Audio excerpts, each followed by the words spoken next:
What's up, y'all? Welcome to the season finale of the Mom Mix. Can you believe we made it? Let me just say this before we get deep. This has been one of the most healing, most necessary, and most real things I've done for myself in a long time. Not just because I got to say what's on my heart, my mind, but because y'all have been reaching out and talking back to me, DMing me, texting me, pulling me to the side. I feel seen, and that right there makes it all worth it. And thank you for that. I didn't know what this would be when I started, but I just knew I had something to say, and I hope that people could relate to me, and it seems like you have. Now that we're at the end of the first season, I'm not 100% sure what season 2 will look like, but I know I definitely want to include more voices. I want to bring other mamas, aunties, bonus moms, all types of moms into the conversation, because this motherhood thing, it hits different depending on who you are and where you are and when you're doing it. I just wanted to get used to hearing my own voice and getting over the butterflies inside of myself first, okay? So I'll still be around on social media during the break at the Mom Mix Pod if you're not already following. But I'm going to take some time to breathe, reflect, and dream about what's next. And honestly, I'm proud of myself. Life has been lifing. July has been a lot. But I recorded, I edited, and I posted every episode. Period. Okay? I at least did that, and I'm proud of myself for that. I kept to my schedule like I wanted to. Just didn't post as much as I wanted to. So sorry for that about July. But now let's get into this final mix. Today's track, Getting Late But Still Worth It. Okay. So millennials, we're getting up there, okay? So, and I'm speaking from someone like, I'm about to be 40. Okay? In September. Having a baby past 30 or even raising children in your 30s, 40s, and even 50s isn't talked about enough. Or, when it is, it's surrounded by this cloud of fear and doubt. Isn't it too late? Won't it be harder? Don't you want to, live your 40s and 50s outside having fun? Yeah, I do. But listen, some of that's true. All of these are valid questions, and some of those statements are true. It is harder in some ways, okay? And your knees do pop louder than your toddler's bedtime tantrums. And yes, I do drink caffeine like I'm on an IV drip. But the wisdom that you bring, that part is powerful. I feel like I am smarter and I bring a lot of more wisdom than what I brought when I was in my 20s raising my daughter. But what's wild? We grew up constantly hearing from our family and mentors about how to do better than them, how to level up, go to college, get the degree, get the job, get the better job, travel, secure the bag, be a boss, buy the house, launch the brand, do all of the things, reach for spiritual goals, do all of the things, okay? Millennials, if we sit back and look at it, we are the dream chasers, the cycle breakers. That's our generation, okay? We are the most educated generation to date. We are, I feel like, our generation has done it all, okay? And because of that, because we are doing it all, we are more likely to delay marriage. And because we have delayed marriage, children technically are delayed, okay? Because we have pursued careers, okay? And if we did get married, while we're pursuing the careers and everything with our partners, we are also pursuing healing or personal growth. Okay? And here's another spin on it. Some of us don't even want to get married or have children. That's that. Okay? Because we like our lives the way it is. And here's another spin on it. Even though we're the dream chasers and we're the most educated, we've experienced more collective trauma than most. I'm not getting on here asking for no pity party. But if you really think about it, what we have seen through our eyes as innocent children, through adulthood, it is absolute craziness. This much collective trauma has made us more cautious. We're always questioning things, and we're deliberate with our choices. We're just not having kids because it's what comes next in our lives, okay? We're asking ourselves if we're ready mentally, emotionally, and financially. Like, we're going into this like it's a business decision. Isn't that what we should be doing? Because raising kids is a big deal, right? Putting a whole human into the world and raising them is important. So with all of that for millennials, it's closer to about 30, 31 and climbing when people are even thinking it's time to have a kid. We're living in completely different circumstances than our mama and grandmamas did. Now, let's be honest. Millennials are waiting to have kids for a lot of valid reasons, okay? We're just not making them up. So let's jump into them, okay? So everybody can understand. I know we kind of glossed over them. We talked about a lot, but let's break them down. So the first one is financial instability.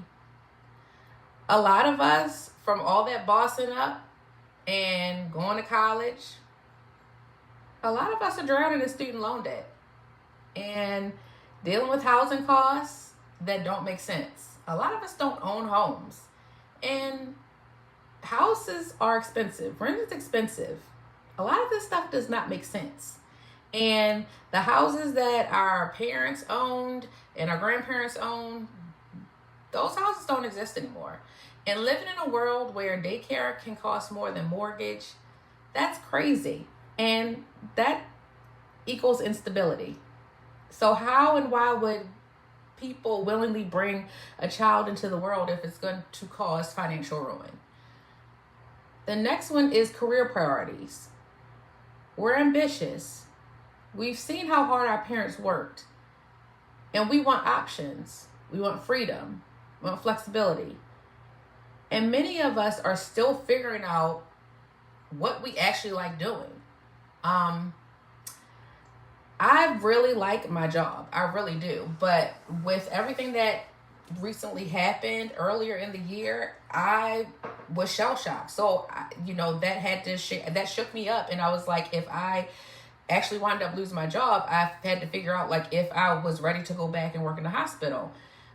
I had to figure that out. So some people are not in the place like I am where I had to figure out what I like doing. And some millennials are still in that place. So mental health and healing. We're breaking down generational cycles, doing the inner work, going to therapy, trying to become whole people before we raise other people. And I think that's good. You don't really want to pass toxic traits on to another generation. I know sometimes you can't help that, but it's good that as millennials, we're trying to do the work and improve the next generation that we bring onto this earth. It's very noble to improve behaviors and practices, but that is what some of us are trying to do. And that's important work that some people before us did not do and still aren't open to. The next thing is medical trauma and body autonomy. And I know you guys are probably like, what? But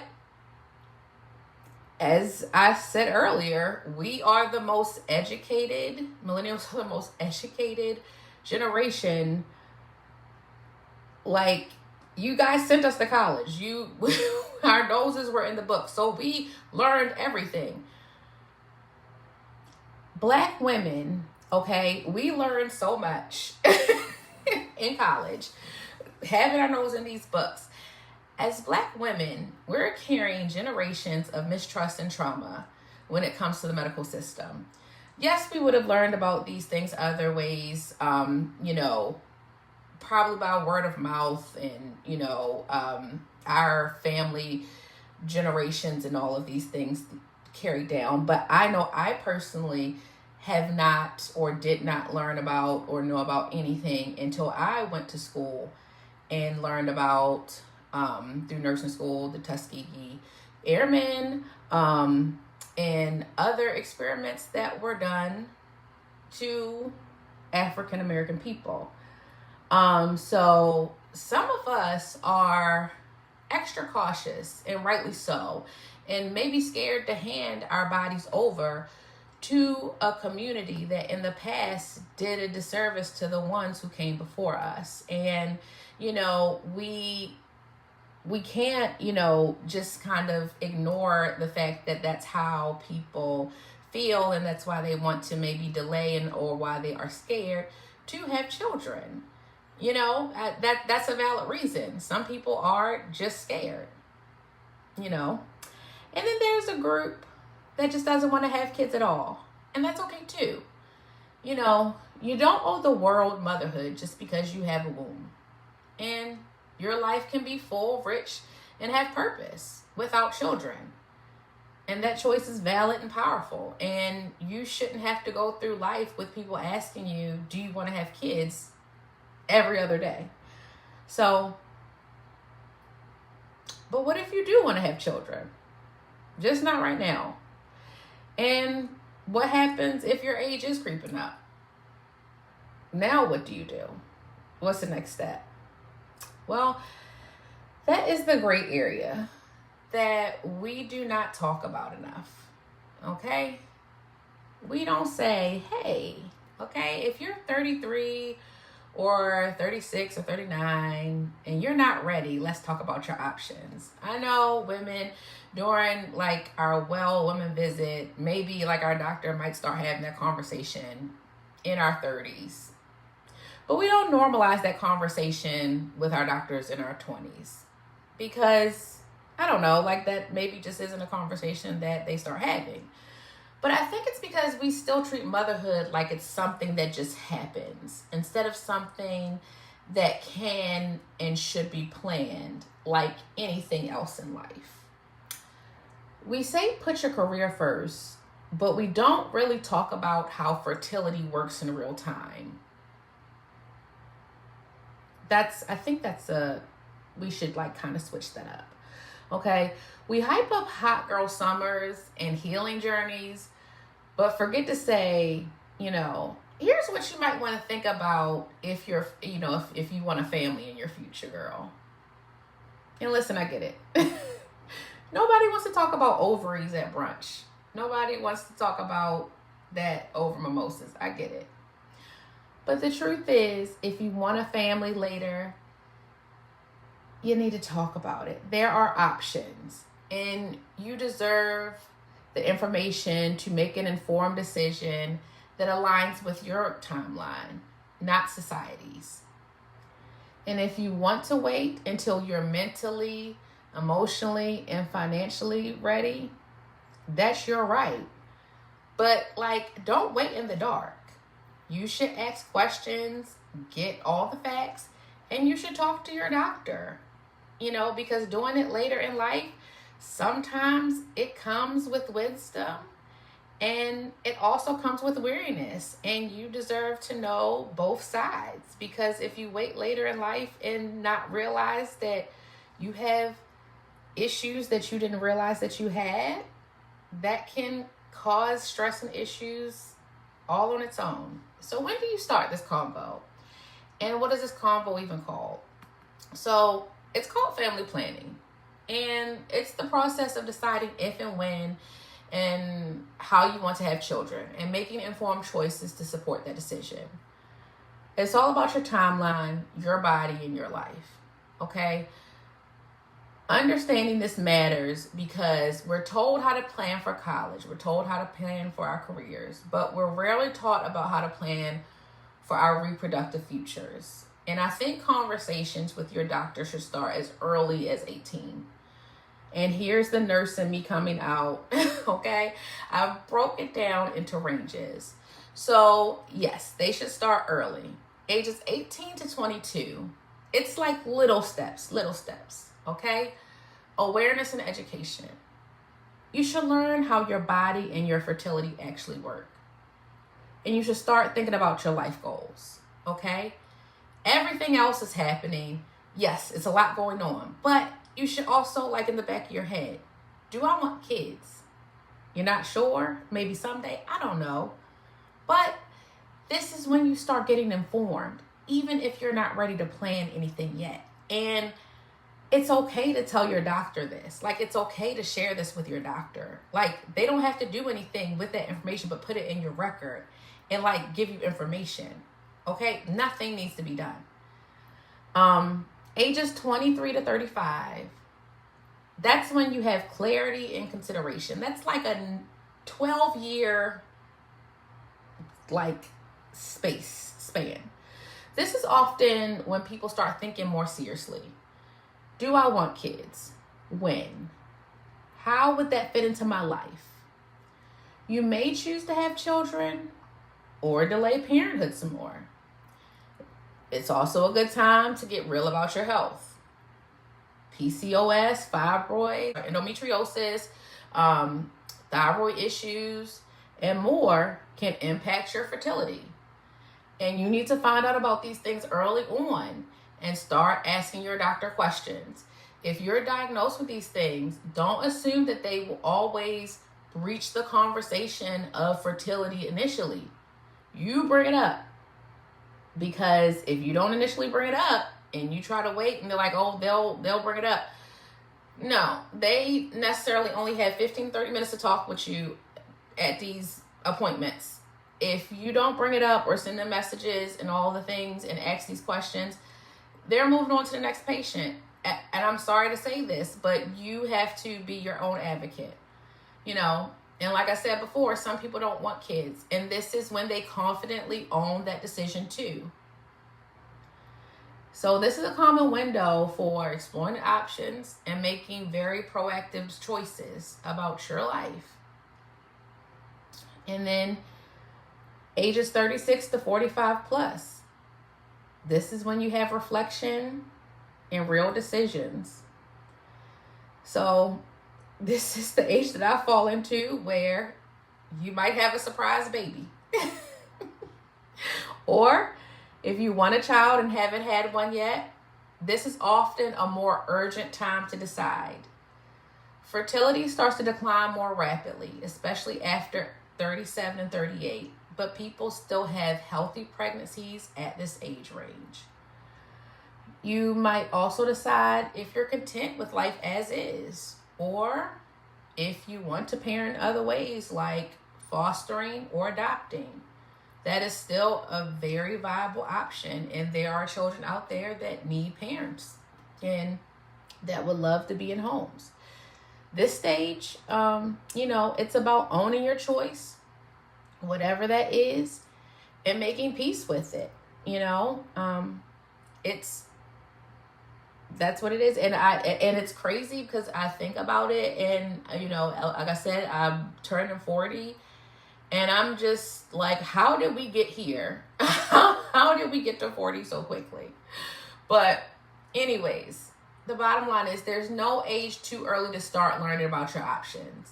And if you guys are out there listening that are younger, please just talk to your doctor about it, or talk to a trusted friend about it, and there is no age too late to think it through, as long as you know what's realistic and possible for you.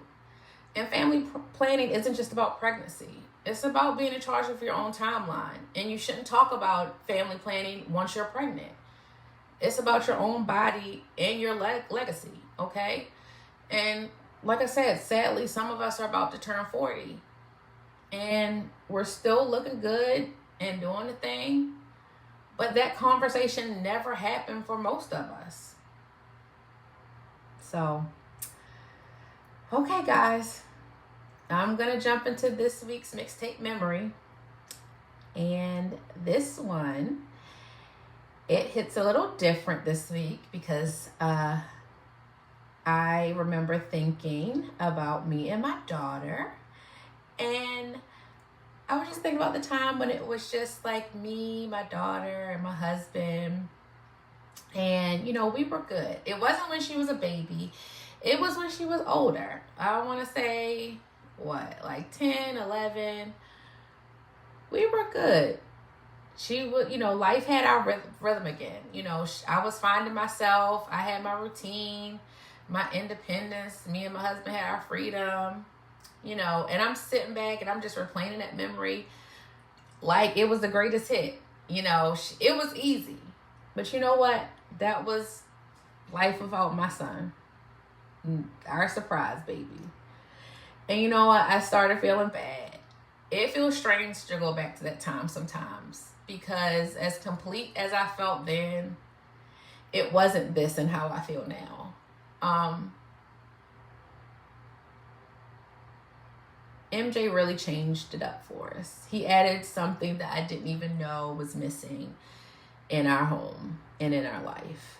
And even though it definitely is harder now, it's harder emotionally, it's harder physically, I wouldn't want to rewind it at all. That memory was beautiful. I love the time that it was just me, my husband, and my daughter. But it's not my favorite song anymore. The four of us are my favorite song. And I don't want to trade it at all. I love you all. Okay. All right, guys. It's time for a little side A, side B. All right. So, let's talk about being a younger, more impatient mom versus being an older, more patient mom. Ooh, okay. So, young mom energy, okay? So, fast pace, okay? I was always on the go. I was, you know, working nights. Maybe, I was working some nights, like I was switching. I was like on the swing shift too. High expectations, always on the go, wanting to prove something to the world, wanting to prove something to myself. Didn't really, like, had good resources. Like, I had, you know, family support and stuff like that. But, you know, we were still trying to find ourselves. Less sleep. And honestly, I didn't really have a lot of grace for myself. I was out here trying to be perfect. I was trying to do it all. You know, like, I was tired. I was insecure. And I was constantly worried if I was messing up. But I wasn't trying to let it show. I was trying to make it seem like I had it. And nobody could tell me nothing. So, side B is grown mama vibes. I'm moving at a slower pace. I'm more confident. I don't care if you judge me. I don't care if you judge my diaper bag. Yes, I got a Target diaper bag. But when I go out, I'm going to have my Gucci diaper bag. Okay? But also, I'm tired. And bending down to pick up a toy feels like a core workout. Okay? And I got to engage my core every time I bend down to pick up a toy. But anyways, between the two, the difference is patience, perspective. I'm not rushing around this time. I know how fast everything goes. I know we talked about this in past episodes. I am trying to slow it down as slow as I can do it. So I can enjoy every minute because time is fleeting. But I also know how to advocate better for myself and for my children. I will speak up. I will say no. If it's too much and I can't do it, I will say no. It's just not going to happen. With my time, with if anybody asks me to do something, if my mental capacity is at 0, it's going to be a no. Before, I would say yes to everything because I was scared somebody wasn't going to be my friend behind it. I don't care. If you ain't my friend behind the no, you was never my friend anyway. Okay? But both versions of me were her doing her best. This version, she's wiser, a little weary, but so much stronger, settling into herself. But I like me.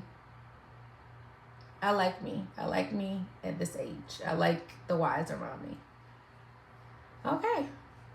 So we're going to hop into the last mom bars of the season, guys. All right, guys, listen to me. Don't let the clock decide your worth as a mother. You're not too old. You're not too tired. You're just on time for your journey. If you still want it, it's still possible. And if you're in it now, you're doing enough. Okay, so remember, you're always doing enough. And if you want to do it, don't let nobody tell you you can't do it. And just keep on trying. You got it. I've seen miracles every day. Okay? And just like that, that's a wrap on season 1 of the Mom Mix. Oh my goodness. We've talked about everything from Mama Guilt to Beyonce. I feel like we talked about Beyonce 2 or 3 weeks in a row because I just couldn't get over her in the month of July. We've talked about sleep training to self-worth. And I've loved every second of this audio therapy session with y'all. Okay? So now what? All right. I'm resting, I'm recharging, and I'm officially plotting on season 2. Like, I have things in my brain. I just physically need to write them down. Okay? Like I said, I want to bring in new voices. I want to bring in new experiences, different walks of motherhood. I want to bring in grandmas. Like, I want to talk about, like, the grandmas and how it was different back then and how they felt like they could have babies at 20 years old. I want to talk about that and how it's different and all of the things. I want to talk to the stay-at-home moms and see how it's different for them. Like, I want to do all of the things. So, all right, mamas and friends, make sure you're following me on Instagram and TikTok and YouTube at the Mom Mix Pod. Okay, I'll still be posting, laughing, and sharing my behind-the-scenes chaos. I'll do better. July has been a lot. It's been a lot. Okay. If this season has touched you, share it with the mama you love. Leave a review, subscribe, and, support matters more than you know. I just want to reach out and, make sure that this podcast is touching and getting to the people who can hear it and can do something for them the most. So, anyways, it might be getting late, but in the end, whatever that ending may be, it's still worth it. Okay? And so are you. All right. I love you all.